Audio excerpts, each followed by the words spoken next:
মানাহ ৰাষ্ট্ৰীয় উদ্যানে বৰ্তমান এই বছৰ আমাৰ 2024-25 যিটো আমাৰ বৰ্ষ বা ইয়েৰ সেইটো বছৰত এৰাউণ্ড 1.58 crores ৰেভিনিউ সংগ্ৰহ কৰিব সক্ষম হৈছে। হয় দেখা গৈছে পূৰ্বৰ তুলনাত যোৱা বছৰতকৈ অলপ বৃদ্ধি পাইছে। তো আশা কৰিছোঁ নেক্সট আমাৰ ছিজন যিটো আপকামিং ছিজন আহি আছে নেক্সট আপকামিং ছিজনতো আশা ৰাখিছোঁ অলপ বৃদ্ধি হ'ব বুলি। টোটেল আমাৰ এইবাৰ যিখিনি ইণ্ডিয়ান ভিজিটৰ্ছ হয় 57,000 এৰাউণ্ড 57,000 আৰু আপোনাৰ ফৰেনাৰ্ছ হয় এৰাউণ্ড 3,700। সুখী যেন লাগিছে সেইকাৰণে অলপ বাঢ়া পৰিলক্ষিত হৈছে।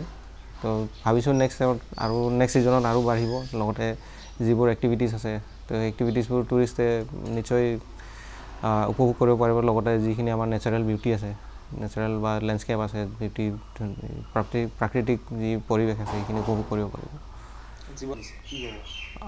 হয় এইবাৰ জীৱ জন্তুৰ সংখ্যাও বৃদ্ধি পাইছে। বহুতে ইভেন টাইগাৰো দেখা পাইছে।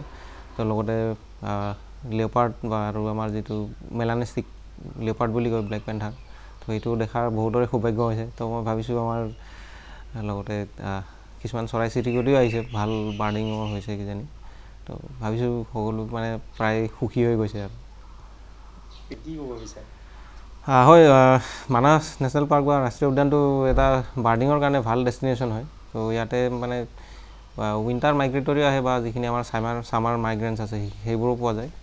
তো সেইকাৰণে আৰু যিহেতু আমাৰ যিটো লোকেশ্যন মানাহ নেশ্যনেল পাৰ্ক তো লোকেশ্যনটো বহুত ধুনীয়া হয়। ট্ৰেন্স বাউণ্ডাৰী আমাৰ দুটাৰে সুবিধা আছে ইভেন ভূটানৰ বা লগতে প্লেইনছৰো।